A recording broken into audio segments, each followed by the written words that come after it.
The sun was just starting to rise over the airport. It was quiet, peaceful, and cold. Inside the terminal, Ibrahim Traore waited calmly near gate 37. He didn't wear a suit. He didn't have bodyguards. He didn't carry anything flashy. To most people, he looked like just another African traveler. But this man was not ordinary. He was Ibrahim Traore, the President of Burkina Faso. He preferred to travel like this, humble, private, and quiet. No cameras, no loud announcements. That's how he moved. He believed in being with the people, blending in, staying grounded. His return from a diplomatic meeting in Europe was no different. He had finished important talks, discussed matters of gold, sovereignty, and Africa's future. But now all he wanted was to get home. As he walked toward the Air France flight, bound for Ouagadougou, he greeted one of the airport workers in French with a warm smile. "Bonjour, ça va?" The worker smiled back, unaware of who he truly was. That's how Traore liked it. He boarded the plane quietly, nodded politely at the flight crew, and took his seat in business class, row 2A, near the window. No one noticed, no one cared, or so he thought. A few rows behind him, whispers were already starting. A senior French businessman, the CEO of a major energy company, was also heading to Burkina Faso. He was used to VIP treatment, red carpets, champagne, and first-class everything. But when he arrived at the gate, the airline told him business class was already full. The CEO wasn't happy. He didn't accept no. That's when the drama began to build. Quietly at first, just a small demand that would soon become a storm. The French CEO wasn't used to hearing the word no. He stood at the boarding gate, surrounded by assistants and airline staff, tapping his polished shoes impatiently. Parting arrogantly, "I'm a strategic partner in many African projects." To him, that meant rules didn't apply. He demanded a seat upgrade immediately. The gate agents scrambled. They whispered. They checked their tablets. But the truth was simple. Business class was full. All seats were taken. Still, the CEO insisted. That's when the airline called over a senior flight attendant. She was tall, white, and dressed in Air France uniform. Her name was Claire. She wore a cold, forced smile as she walked onto the plane to fix the situation.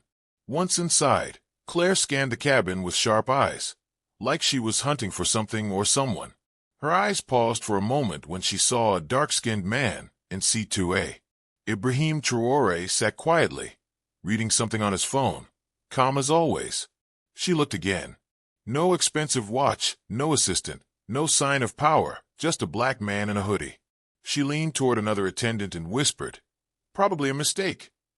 She walked over to him, forced a smile, and said politely, but firmly, "Monsieur, may I see your boarding pass?" Traore looked up, nodded, and handed it to her. She stared at the pass, then back at him. The seat number was correct, but something inside her didn't sit right. In her eyes, he didn't look like someone who belonged there. Moments later, she returned with a fake smile, this time more direct.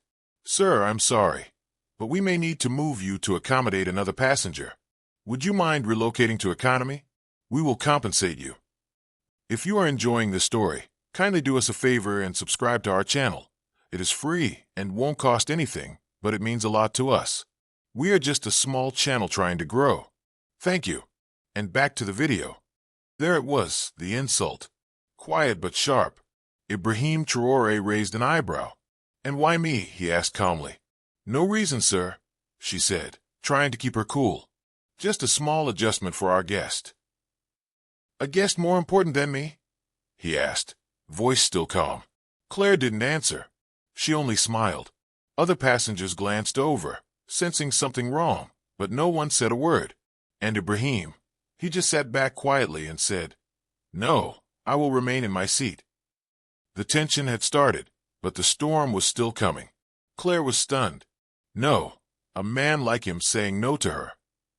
She wasn't used to that, especially not from an African passenger, especially not on her shift. She forced a smile again, but her pride was bruised. "Sir, I insist. This is for operational reasons," she said with a slightly colder tone. But Traore didn't flinch. He looked her in the eye.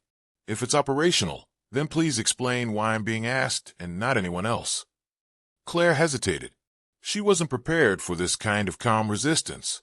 Around them, a few business-class passengers were now paying full attention. One man lowered his newspaper. A woman stopped typing on her laptop. Something didn't feel right, but no one spoke. No one dared. The CEO still hadn't boarded yet. He was being held at the gate until a seat was arranged. Claire walked quickly to the cockpit, whispered something to the captain, then returned with a decision. She didn't say a word to Traore this time. Instead, she approached another black man in business class, then another. She was clearly targeting only passengers who looked like they didn't belong. That was her second mistake. Traore sat silently and watched. His face was expressionless, but his mind was sharp. He was observing, calculating, listening. The humiliation didn't anger him. It focused him. A young African man, maybe in his late 20s, looked confused as Claire now pointed at his seat. "You, sir, we need you to move to economy." The young man asked, "Why me?" Claire said nothing, only took his boarding pass. That's when Traore stood up. "Enough," he said, his voice calm, but heavy with authority.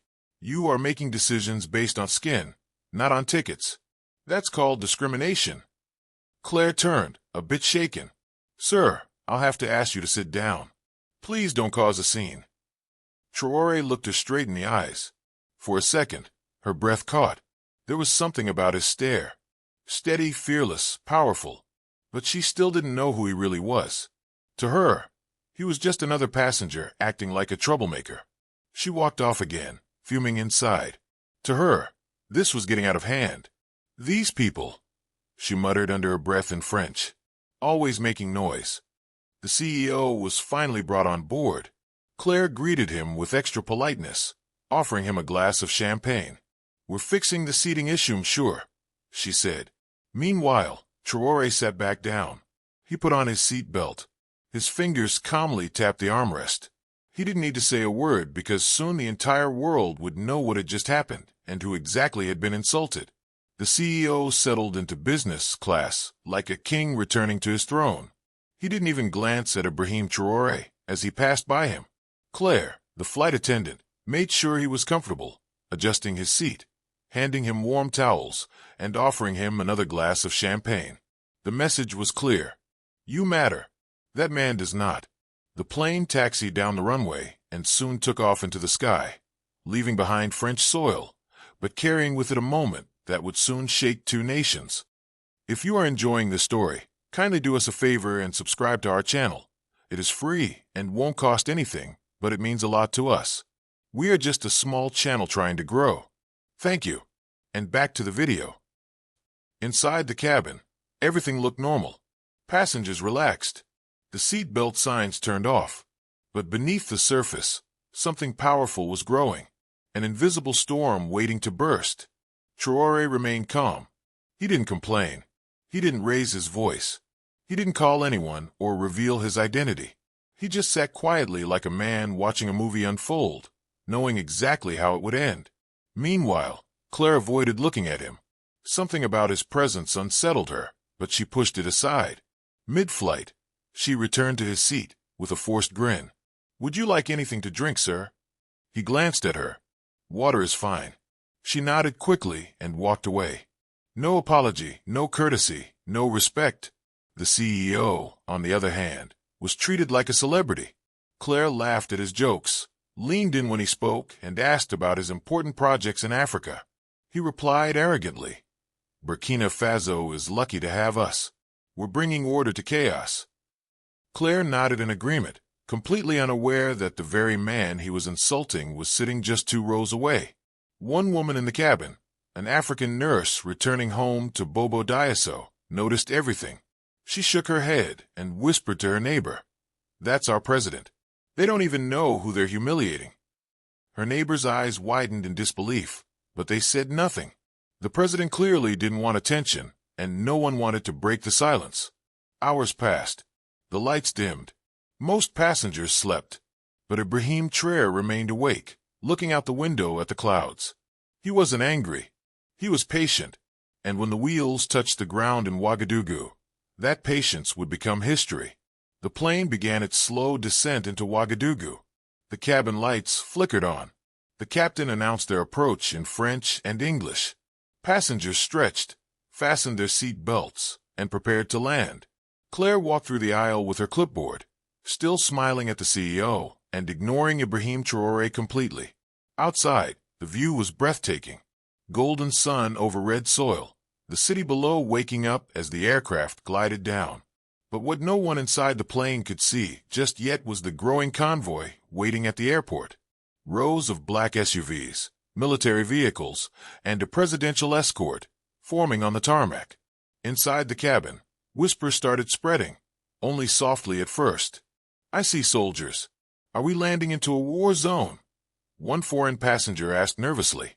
No, that's military protocol," another replied. "Maybe someone important is arriving." The French CEO smirked. "Must be for me," he chuckled to Claire. She laughed along with him, already preparing to walk him out ahead of the other passengers. She had even planned to personally escort him to the terminal, but the plane had barely stopped rolling when the entire atmosphere changed. Out the window, the passengers saw presidential guards in uniform, lined up sharply, weapons at their sides, standing in full attention. Behind them stood Burkina Faso's top ministers, the Minister of Defense, the Foreign Minister, even the head of security, all waiting in the heat, unmoving like statues of power. Claire peeked out the window and gasped. "What is this?" she whispered. The CEO stood up proudly, smoothing his suit. "Clearly, this is for me. I told you I'm involved in big projects here." But before anyone could even step off the plane, a tall officer in a black beret boarded the aircraft. His boots echoed on the floor as he walked slowly down the aisle, scanning every face. He stopped at seat 2A. He raised his hand to his forehead in a perfect military salute. "Mura, President, welcome home." The entire cabin fell silent. You could hear hearts stop. Claire's face dropped, her eyes darting between the officer and the man she had looked down on for the entire flight. Her hands began to tremble. Ibrahim Traore slowly stood up, calm, dignified, not a word spoken. The CEO took a step back, his mouth slightly open. "Pre-President," he stuttered. "That man." Traore turned and gave him a simple nod. Not angry, not proud, just a man who no longer needed to say anything. Another officer stepped in. "We have instructions," he said coldly, looking at Claire and the CEO. "You two will come with us immediately." "Wait, what?" Claire whispered. "Why me?" "You are being detained for questioning," the officer replied sharply. "You have publicly disrespected the head of state on national soil. That is a serious offense." Claire tried to laugh nervously, looking around. No, this has to be a mistake. I was doing my job." But no one listened. Traore stepped off the plane and was immediately met by his people, his guards, his ministers, and a cheering crowd beyond the airport fence. Cameras clicked. The nation's leader had returned. But this time, everyone knew the truth. He had walked among them as a regular man, and those who had judged him by appearance would now face consequences. Back on the aircraft, Claire and the CEO were both being led away in handcuffs. Passengers watched in disbelief as they disappeared down the steps, heads lowered, their arrogance crushed. And that was only the beginning. The tarmac was blazing under the Burkina Faso sun, but all eyes were on the two people being escorted away in handcuffs. Claire, the Air France flight attendant, and the high-powered French CEO. Gone were their smug smiles. Gone was the arrogance. In its place, panic, confusion, and disbelief. They were led into two separate black vehicles, surrounded by elite presidential guards. No one said a word to them, not even the officers. The silence was louder than any shouting. It was the silence of power being reclaimed, of dignity being defended. Inside the terminal, President Ibrahim Traore stood before a small press gathering. He spoke calmly without anger, but his words were sharp and unforgettable. "In Burkina Faso, we don't look at a man's skin to measure his worth. We don't bow to money or old colonial habits. Here we respect dignity, humanity, and our people. That is the new Africa." The story spread like wildfire. Videos were leaked online. Footage of the arrest, images of the military, saluting Traore. News clips showing the CEO being dragged away looking like a child caught stealing. Social media exploded. Has to respect Africa, and house broke. I stand with Burkina trended globally. African youth across the continent celebrated, cheering a moment they'd never forget. At the Ministry of Justice, Claire and the CEO were formally charged with public insult and discrimination toward the head of state, disrespect on Burkina soil, abuse of power, and attempted intimidation. The French embassy tried to intervene. Phone calls were made. Diplomatic requests poured in. But Traore gave a clear response. This is not a colony. This is a sovereign nation. They will face justice, just like anyone else. Meanwhile, Air France scrambled to control the damage. The airline issued a public statement within 24 hours. A clumsy apology filled with corporate language and empty regret. But it wasn't enough. Burkina-based citizens began calling for a boycott. Other African countries joined in. Claire, now locked in a detention center outside Ouagadougou, broke down in tears during questioning. I didn't know who he was, she sobbed. I was just following procedures. The investigator looked at her coldly. You didn't need to know who he was. You just needed to treat him like a human being. The CEO, now facing potential legal action in both Burkina Faso and France, tried to use his influence to escape. But the court made a powerful ruling.